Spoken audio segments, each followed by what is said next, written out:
नमस्कार, पंजाब केसरी में आपका स्वागत है। मैं हूं बलवंत तक्षक। हरियाणा में लावारिस बच्चों के पालन पोषण से लेके उनकी शिक्षा तक का बंदोबस्त हरियाणा राज्य बाल कल्याण परिषद की तरफ से किया जाता है। अब तक कितने बच्चों को परिषद ने पढ़ाया लिखाया और रोजगार की व्यवस्था उनके लिए की है, इस मुद्दे पर आज हम बातचीत करेंगे परिषद के मानद सचिव कृष्ण ढुल से। ढुल साहब, आपका स्वागत है। नमस्कार तक्षक जी, आपका भी बहुत बहुत स्वागत है और पंजाब केसरी का भी आभार व्यक्त करता हूं और नववर्ष पर आपकी और आपकी पूरी टीम को बधाई देता हूं। तो अब तक बाल कल्याण परिषद ने कितने लावारिस बच्चों की शिक्षा का बंदोबस्त किया है और कैसे उनके लिए रोजगार की आगे व्यवस्था की? संख्या के हिसाब से देखेंगे तो संख्या तो हजारों से ऊपर चली गई है, क्योंकि ये 1971 से इस प्रकार की संस्था है चल रही, जिसके जो भी तत्कालीन प्रेसिडेंट राज्यपाल होंगे वो इस हमारी संस्था के प्रेसिडेंट होते हैं और तत्कालीन मुख्यमंत्री वाइस प्रेसिडेंट होते हैं। मानद महासचिव के तौर पर मेरे जैसे जो पॉलिटिकल्स लोग हैं उनको कार्यकाल 3-3 वर्ष का मिलता है। तो फिलहाल जो है वो करीब करीब 1750 बच्चे हमारे होम्स में, अलग अलग होम जो हमारे हरियाणा में हैं उनमें पढ़ रहे हैं।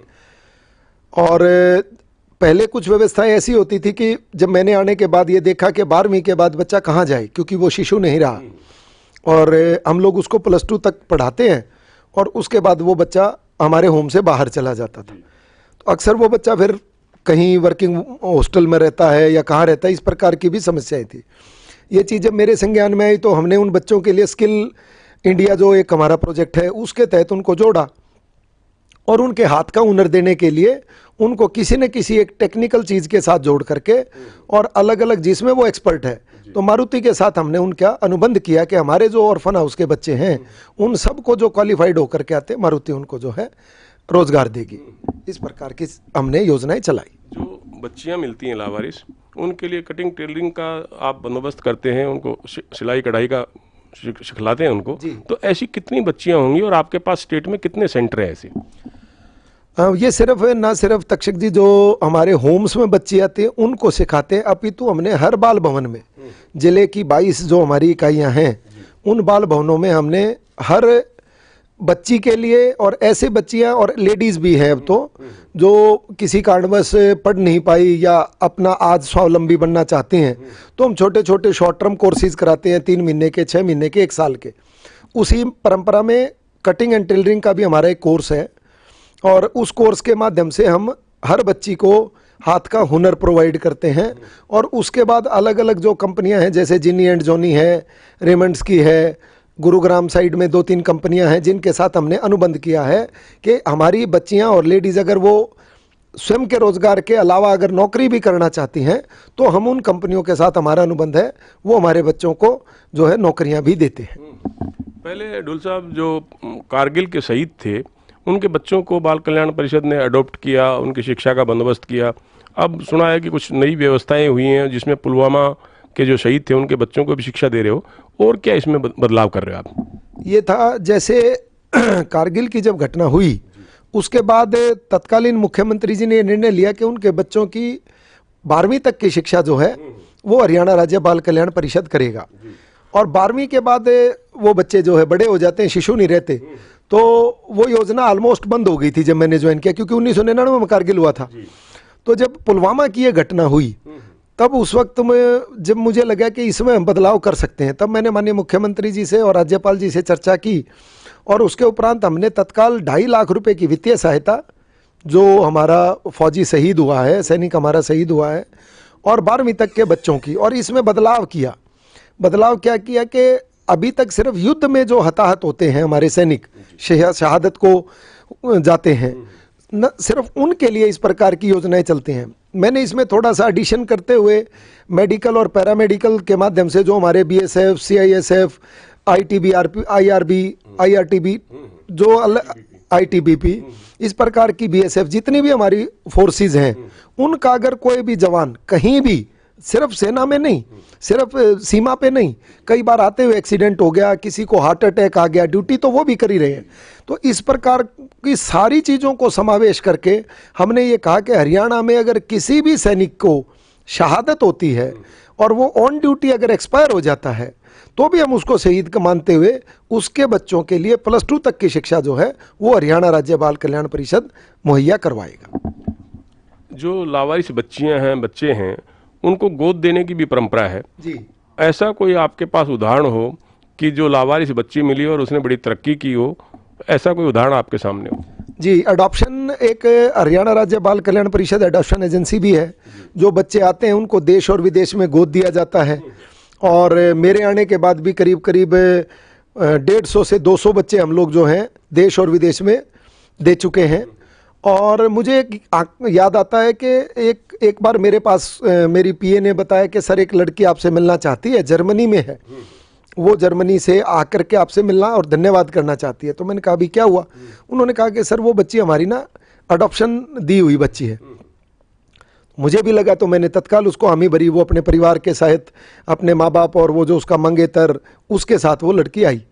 आने के बाद जब मैं उसे मिला तो वो भाव विभोर हो गई। उसका नाम मिली था।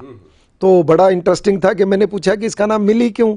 तो उन्होंने कहा कि ये यमुनानगर जिले में छछरौली के पास झाड़ियों में एक शराबी व्यक्ति को, जो कि रात को जा रहा था, तो उसको जब एक बच्ची रोने की आवाज़ आई तो पहले तो वो डर गया कि कहीं कोई भूत बात ना हो, लेकिन फिर हिम्मत करके गया तो उसने देखा कि अखबार में 2 दिन की एक बच्ची लिपटी हुई है। तो वो जब गांव पहुंचा तो उस शराबी के हाथ में बच्चा देख के गांव वालों ने कहा कि किसका बच्चा उठा लिया। और जब वो एडमिनिस्ट्रेशन की सहायता से हमारे बालकुंज छछरौली में आया, 3.5 महीने तक वो बच्ची मिली, हमारे पास रही। फिर जर्मनी की उस परिवार ने उसको अडॉप्ट किया और जब वो वापस लौटी है तो आज वहाँ वो टीचर है। उस बच्ची ने पूरे अडॉप्शन हाउस में वो जगह देखी, वहाँ जिस कमरे में रही उस कमरे में वो उस आया से मिली। वो आया भी अभी रिटायर नहीं हुई थी। उस आया से मिली, भाव विभोर हुई और उसने तत्काल वहाँ से वित्तीय सहायता भेजने का भी हमारे को आश्वासन दिया। और जिस प्रकार से एक बच्ची का जीवन बदला, उसको देख करके भी ये लगा कि ये बच्ची जो है, परमात्मा जो इस प्रकार के बच्चे हमारे पास आते हैं वो अडॉप्शन में जा करके उनका जीवन सफल होता है, तो वो नए बच्चों के लिए भी मिसाल बनते हैं। कितने एक बच्चे ऐसे होंगे जो विदेशी लोगों ने, हरियाणा के बच्चे जो बालकुंज है उनसे गोद लिए हों? मेरे आने के बाद में करीब करीब 60 बच्चों को विदेशियों में विदेशी दंपति ले जा चुके हैं जी। और दूसरे अगर बच्चे की बात करेंगे तो वो 100 से ऊपर बच्चे जो हैं वो अपने इसमें चले गए हैं। जो इंडियन फैमिलीज हैं उन्होंने उसको स्वीकार किया है। तो ये लावारिस बच्चे आपके पास कौन लेके आता है या बाल कल्याण परिषद खुद ऐसे बच्चों तक पहुंचती है? नहीं, 2 तरह। एक तो हमारे जितने शिशु गृह हैं उनमें पालना बना होता है। कोई भी एक बच्चा, अभी लॉकडाउन के दरमियान एक बच्चा आया था 2 दिन का, 48 घंटे भी नहीं हुए थे, उसको सेक्टर 15 के पंचकूला के शिशु गृह में कोई छोड़ गया। और किस्मत देखिए कि वो बच्चा अभी इंडिया की बेंगलोर की एक IT कंपनी में काम करने वाले दंपति ने, अभी जो हमारे मेयर बने हैं, उनसे मैंने अडॉप्शन करवाया था।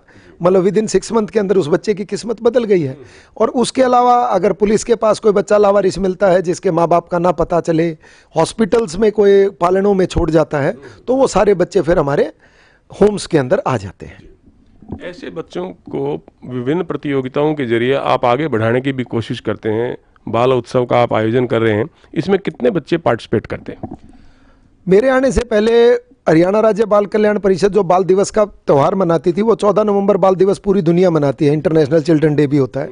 हमने उसमें थोड़ा सा बदलाव करते हुए कहा कि नहीं, इसको थोड़ा सा ग्राउंड लेवल पर मंडल तक जाना चाहिए।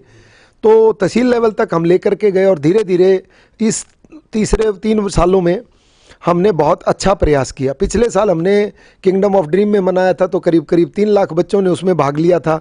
और इस बार चूंकि कोविड के कारण फिजिकल एक्टिविटीज़ बंद थी, तो हमने जो मनाया है उसमें करीब करीब 5 लाख बच्चों ने शिरकत की है और करीब 2,500 बच्चों ने अलग अलग स्थान पर आकर के 76 अलग अलग जो प्रतियोगिताएं हैं उनमें इनामात जीते हैं। बाल कल्याण परिषद का बजट शायद कम है, क्या आप सरकार से कोई इनको बजट को बढ़वाने की कोई कोशिश कर रहे हैं? हाँ, बजट काफ़ी कम है। पहले चूंकि कई जगह ना जिले में जो भवन्स हैं वो DC उनका चेयरमैन होता है, तो उस नाते वो डोनेशन वगैरह लोगों को जोड़ करके ऐसे पहले से रहा था। फिर जब मैंने माननीय मुख्यमंत्री जी से चर्चा की और मैंने उनको कहा कि भाई हमें इनके लिए एक स्थायी बजट का प्रावधान होना चाहिए।